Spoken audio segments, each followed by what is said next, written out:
Now, what's it like joining the juggernaut that is Bond? I would think pretty extraordinary. Yes, fantastically exciting. Really, really exciting.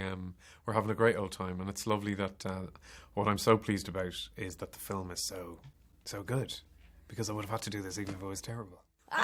It's pretty lucky you don't have to lie about it, isn't it? It really is, because it can be difficult that when you're like, this is awful.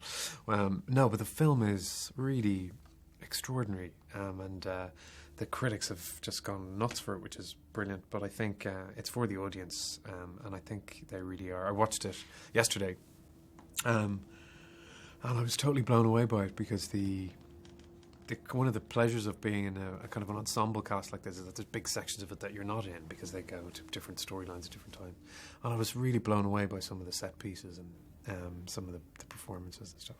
Because Bond is something so extraordinary for all of us. I think that it's an event. It's Yes. an event film. Yeah. It's like we take it around the world and we show off about it, don't we? Yes, It's like quite. an export. Yes. Everyone champions Bond like nothing else. Yeah. It's really weird, because I mean, it is a spy who goes around the world sleeping with women and killing people. Yeah, yeah. What's Maybe not to be proud of? Exactly.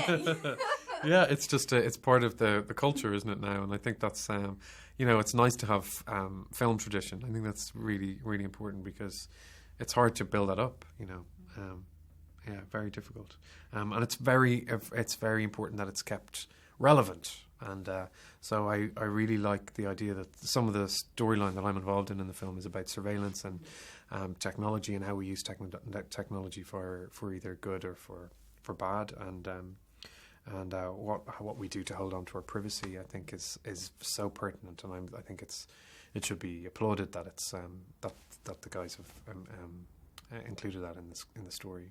So do you think we are monitored too much? I do think we are. My own personal view is that I think we are. I think it's scary.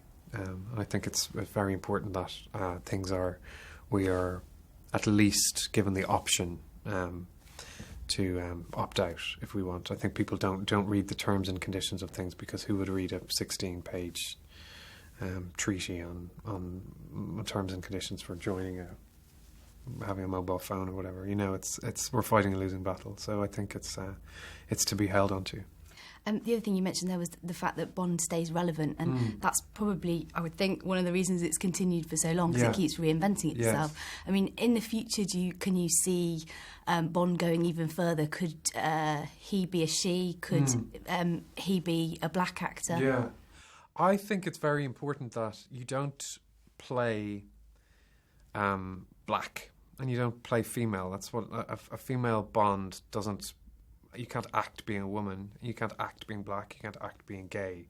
So whatever attributes the person, the human being, or the character that's written brings to the role, that's what we should be focusing on. And whether that's a woman or a man, or a straight man or a gay woman, or whatever the hell the combination we want it to be, we should look beyond the label and look at the attributes that Ian Fleming is looking for, and if that human being has those attributes, then they're suitable for the part. But there's also the argument that Bond is such an important film franchise. It has such a standing globally that it could do something really brave that speaks to all of us. Absolutely. And maybe that might be quite interesting.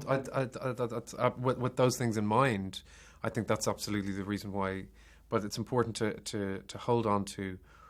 You could have any number of any combination of those things. You could have those, and I think it's important to be brave. Yeah, absolutely, but not for no reason. I think it has to be a very considered choice.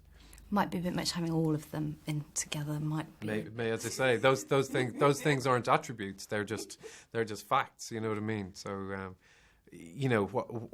What Daniel brings is completely different to what Roger Moore brings, or what Sean Connery brings, and I don't. That's you go, and they're a straight male actor, but you don't talk about that. You talk about their attributes. You talk about whether they're dangerous or whether they're suave or all that stuff. And so I think a woman could be suave and dangerous, or she could be not suave or dangerous. So it's nothing to do with the label of what a woman, just because it's a woman or a black person or a gay person or whatever. I think it's important to look at the attributes of the human being more than anything else.